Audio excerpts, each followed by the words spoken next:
Senhor Presidente da República, Senhor Presidente da Assembleia da República, Senhor Primeiro-Ministro e demais membros do Governo, Senhor Presidente do Supremo Tribunal de Justiça e Senhor Presidente do Tribunal Constitucional, Senhoras e Senhores Deputados, estimadas e estimados convidados, Senhores Capitães de Abril, minhas senhoras e meus senhores.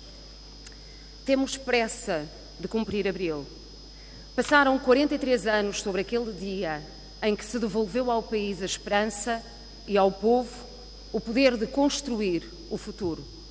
O dia em que, de cravos vermelhos erguidos, se deu uma explosão de alegria e de saudação vibrante aos capitães de Abril pela libertação das amarras de 48 anos de fascismo.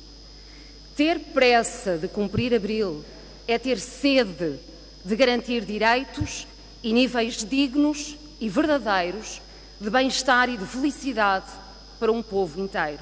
Não apenas para alguns, mas para um povo inteiro. Era Salazar, o ditador fascista, que dizia que era muito mais urgente constituir elites do que ensinar o povo a ler, porque os problemas nacionais tinham de ser resolvidos não pelo povo, mas pelas elites.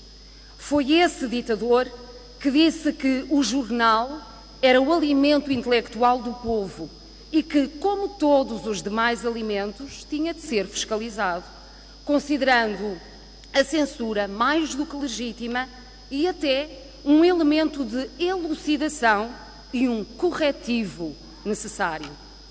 Classificava a profunda violência e a tortura imprimida pela PIDE aos presos políticos como uns singelos safanões a criaturas sinistras e não teve pudor em afirmar que em Portugal não havia espaço para a liberdade.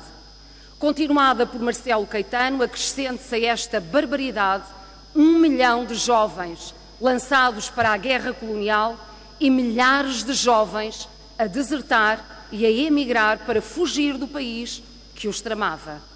Era um povo a quem se ditava pobreza e a exploração, enquanto meia dúzia de famílias capitalistas enriquecia. Nas palavras de Ari dos Santos, chamava-se esse país Portugal suicidado. Em 25 de abril de 1974, o país fez-se em festa. Nas ruas, repletas de gente ávida de voz, gritou-se que o povo unido jamais será vencido e cantou-se que o povo é quem mais ordena. Nessa altura, os avanços foram imensos, mas o problema foi o que depois, em tanto, se interrompeu esse avanço e até, em vários aspectos, se foi recuando.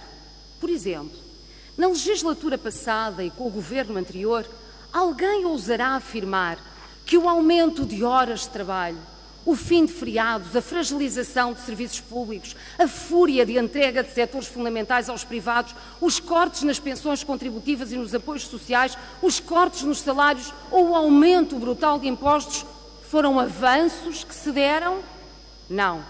Foram recuos que geraram pobreza e ameaçaram seriamente os nossos níveis de desenvolvimento.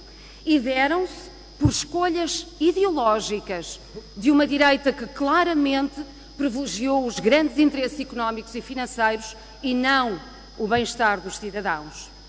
Em política, não há inevitabilidades, mas sim opções, escolhas.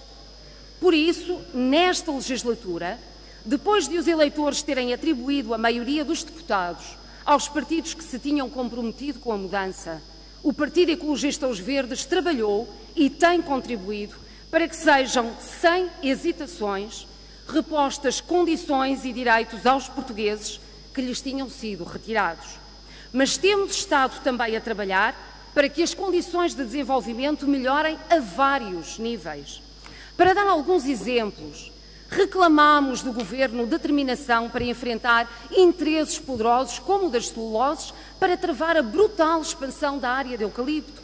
Propusemos medidas para a necessária descarbonização do país e para a redução de gases com efeito de estufa através da criação de estímulos à utilização do transporte coletivo e do reforço da mobilidade ferroviária.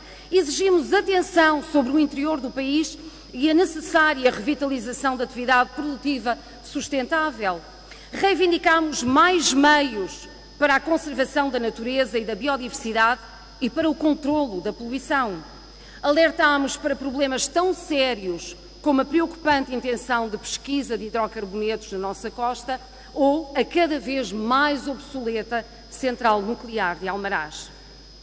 O que importa ter hoje presente é que não se pode perder a dimensão da coragem que se revelou em todas as mulheres e homens que lutaram para construir Abril. Em jeito de apuramento de resultados, temos ainda muito por conquistar em termos de direitos sociais e ambientais. Mas esta União Europeia que conhecemos tem-se constituído um sério obstáculo a esse objetivo. Forma-se em torno de elites, serve os interesses dos poderosos, distancia-se dos povos, ignora as suas necessidades, exige metas incompreensíveis. Ao governo português, nós verdes, o que exigimos é que governe para as pessoas, para o desenvolvimento do país e que não esbarre na obsessão dos números encolhidos para Bruxelas. Essa é uma condição para a estabilidade do nosso país. Uma última nota para dizer que foram tantos os portugueses que procuraram refúgio noutros países para fugir à guerra colonial, outros para buscar melhores condições de vida. São cerca de 5 milhões de pessoas de origem portuguesa espalhadas pelo resto do mundo.